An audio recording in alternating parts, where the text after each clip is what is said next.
Hi everyone, it's Chloe, and I just want to talk about the fact that the National Guard is being deployed to 19 states across America, and most of these states they're going to are heavily black and brown states, which also have a history of gerrymandering. So for everyone's like, well, red states get what they deserve, there's a lot of people who live in these states and who don't have the proper political representation that they deserve, as we literally just saw this exact week in Texas. And it's just really awful to see because the government, which just does not have the right to really send the military in for local police matters. We literally have local law enforcement. That's specifically why we have the police. And then we have three-letter agencies like the FBI, DEA, such like that, that are specifically there to go after crime and whatnot.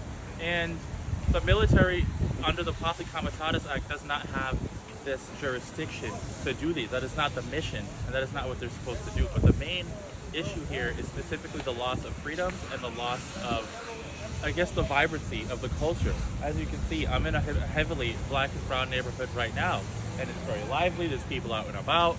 You can hear motorcycles going on, people on bikes, families, and with the military in DC right now, it's a ghost town. Businesses have lost money, people are afraid to go outside, reservations are down across the board because it feels like a police state, and it literally is.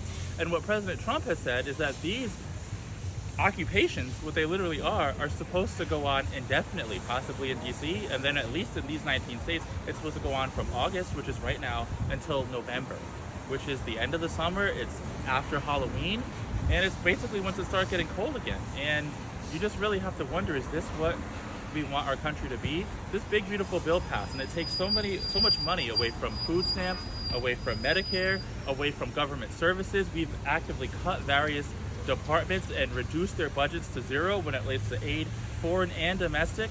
And it's like, when it comes, we have FEMA, which isn't even going to really go out here to help people like that after the end of this calendar year.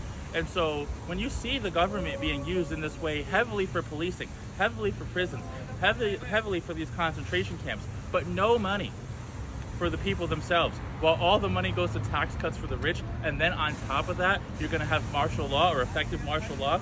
You have people worried about civil war. It's really crazy, and it's really fucked up. It's unfortunate, and it leads to a crisis of confidence in terms of what is our government really being used for? What are our resources being used for? And why are we really in this situation? And it just really makes you wonder. And I just had to say something.